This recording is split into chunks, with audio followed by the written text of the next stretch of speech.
राधे राधे, हरे कृष्णा। आप सबका कृष्णा दासी कृष्ण दर्शन में बहुत बहुत स्वागत है। दोस्तों, दुनिया के साथ तो हम होली खेलते ही हैं, लेकिन जो होली लड्डू गोपाल जी के साथ खेलने में मज़ा है वो किसी के साथ नहीं है।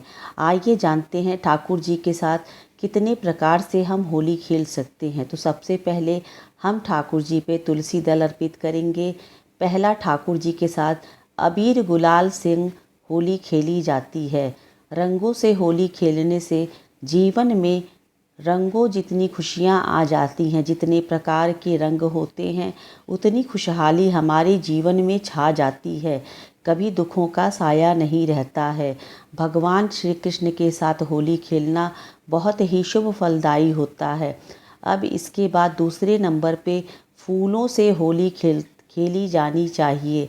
फूलों से होली खेलने से जितने तरह से फूलों से आप होली खेलेंगे, जितने तरह के फूलों से आप होली खेलेंगे, उतनी खुशियाँ, उतने तरह की खुशबू से आपका जीवन सुगंधित हो जाएगा, भर जाएगा और सुखमय जीवन व्यतीत करेंगे। राधा और कृष्ण के संग आप होली के दिन इन चीज़ों से होली अवश्य खेलें, क्योंकि भगवान के संग होली खेलने का आनंद ही कुछ और होता है। आप अबीर गुलाल से होली खेलें, फूलों से होली खेलें, तुलसी दल चढ़ा के आप होली खेलिए। आप पापों से मुक्ति होंगे। और इस तरह से देखिए, फूलों से आप होली खेलिए होली के दिन। इसके बाद चंदन से होली खेला जाता है तीसरे नंबर पे।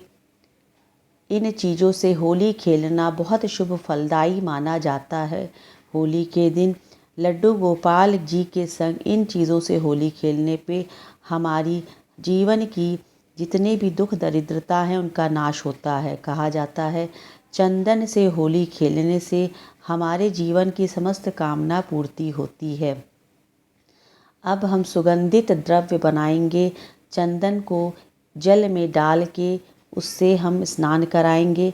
इससे हमारा जीवन चमक उठता है और हमारे जीवन में हमें मान सम्मान की प्राप्ति भी होती है, भौतिक सुख सुविधाओं की प्राप्ति भी होती है।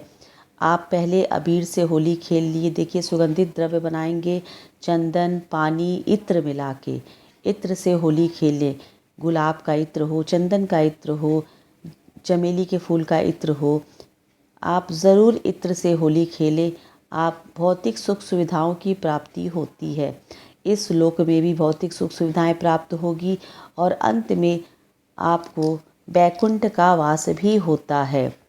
पहले आप अबीर गुलाल से होली खेल लें, फूलों से होली खेल लें, चंदन से होली खेल लें, सुगंधित द्रव्य से होली खेल लें, इत्र से होली खेल लें। आखिरी में गुलाब जल से अवश्य होली खेलें, यानी गुलाब के फूलों से बने हुए जल से होली खेलना बहुत ही शुभ फलदायी माना जाता है। जैसे गुलाब का फूल महकता है वैसे ही जीवन महक उठता है। इन चीज़ों से होली खेलना बहुत ही पुण्य फलदायी माना जाता है। कहा जाता है इससे विशेष कृपा होती है हमारे जीवन में भगवान श्री कृष्ण की। अब इसके बाद पानी में थोड़ा सा गुलाब जल मिला लें। इससे पूरा दिन भर ठाकुर जी की कमरे में सुगंधित वातावरण बना रहता है और ठाकुर जी को भी बहुत अच्छा लगता है। आप इस तरह से होली के दिन ठाकुर जी के साथ होली अवश्य खेलें।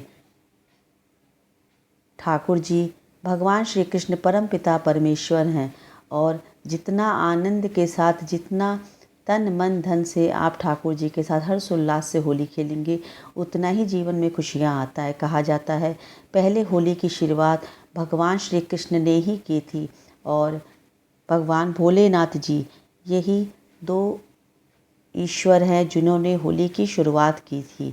इसलिए होली की शुरुआत सबसे पहले भगवान के श्री चरणों से की जानी चाहिए। सबसे पहले होली की शुरुआत करने से पहले गणेश जी का ध्यान कर लें और गणेश जी के चरणों में अबीर गुलाल ज़रूर समर्पित करना चाहिए। इसके बाद ही आप ठाकुर जी के चरणों में अबीर गुलाल चढ़ाएं। इससे जिस कामना से आप ठाकुर जी की सेवा कर रहे हैं वो कामना अति शीघ्र पूरी होती है। जितने रंग के अबीर होते हैं उन रंगों के अबीर को आप ठाकुर जी पे अर्पण करें। केमिकल वाला अबीर चढ़ाने से बचें। आप चाहें तो अबीर फूलों से बना सकते हैं घर में ही, उन अबीरों का इस्तेमाल करें तो बहुत सर्वोत्तम होता है। फूलों को सुखाकर आप ग्राइंडर में मिक्सर में पीस सकते हैं और इसके बाद देखिए अच्छे से स्वच्छ जल से हम स्नान करा लेंगे। होली के समय, होली के दिन ठंड का एहसास बिल्कुल ही नहीं रहता है, इसलिए हो सके तो शीतल जल से अच्छे से स्नान कराएं, साफ़ तौलिए से पोंछ लें। इसके बाद इत्र से मालिश अवश्य करें, क्योंकि होली खेलने के बाद शरीर में थकान हो जाता है। और इसके बाद आज के दिन सफ़ेद रंग की नई पोशाक ठाकुर जी को धारण कराएं। अगर आपके पास नई पोशाक नहीं है तो साफ धुले स्वच्छ वस्त्र आप ठाकुर जी को धारण कराएं और सुंदर से सुंदर श्रृंगार करें। देखिए मेरे ठाकुर जी कितने सुंदर लग रहे हैं, कितने प्यारे लग रहे हैं। बहुत ही सुंदर श्रृंगार मेरे ठाकुर जी का हो गया है। अब इत्र सेवा करेंगे ठाकुर जी की, चंदन सेवा करेंगे। इत्र सेवा करने से आपको तो पता ही है इस जीवन की भौतिक सुख सुविधाएं प्राप्त होती हैं। चंदन सेवा करने से जीवन में मान सम्मान की प्राप्ति होती है। पुष्प सेवा करेंगे ठाकुर जी को। पुष्प सेवा करने से जैसे पुष्पों में सुगंध है वैसे ही आपके जीवन में खुशहाली और सुगंध भर जाता है, यानी खुशियाँ भर जाती हैं। इसीलिए और ठाकुर जी को, भगवान श्री कृष्ण जी को, कान्हा जी को ये सारी सेवाएं प्रतिदिन और नित्य करनी चाहिए। उन्हें बहुत अच्छा लगता है ये सब सेवाएं।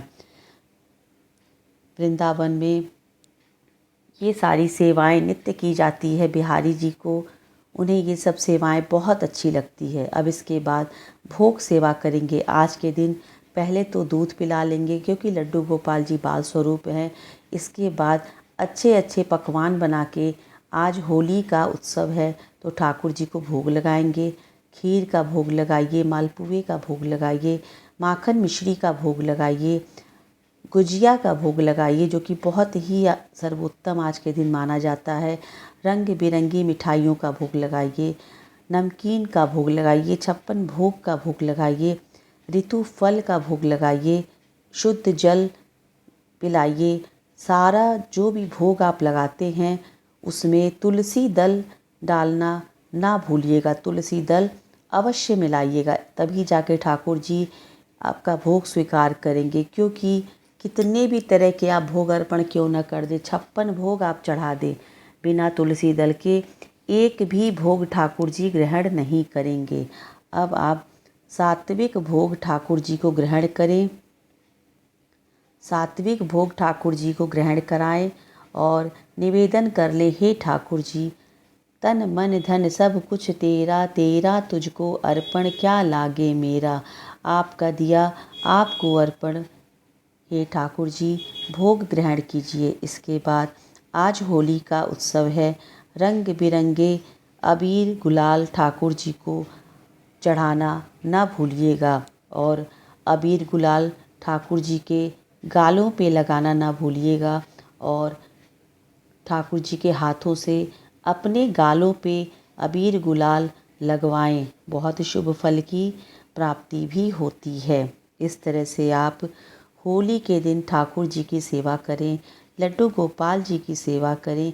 जीवन धन्य हो जाता है, आनंदमय हो जाता है, किसी चीज़ की कमी नहीं रहती है। दोस्तों मेरे कहने का ये मतलब नहीं है कि एक बैग छप्पर फाड़ के आपके जीवन में धन दौलत की बरसात होने लगेगी। मेरे कहने का मतलब है कि ठाकुर जी की सेवा करने से इतना संतोष होता है, इतना आत्म सुख मिलता है कि थोड़े से में ही जीवन में जब संतोष आ जाता है, किसी चीज़ की कमी नहीं होती है। उसके बाद यही कहना चाहती हूँ कि ठाकुर जी की सेवा ज़रूर करनी चाहिए। ठाकुर जी की सेवा करने से आप थोड़े से में ही पर्याप्त मात्रा में आपको सुकून और संतोष मिलेगा और जब संतोष जीवन में रहता है तो किसी चीज़ की कमी नहीं रहती है। देखिए, बात करते करते मेरे ठाकुर जी की होली की सेवा हो गई। रंग बिरंगे अबीर गुलाल भी मैंने चढ़ा दिया है और बहुत सुंदर श्रृंगार हो गया है। भोग सेवा भी हो गया है और अब इसके बाद धूप दीप से ठाकुर जी की आरती करेंगे, श्रृंगार आरती करेंगे। श्रृंगार आरती का दर्शन करना बहुत शुभ फलदायी माना जाता है।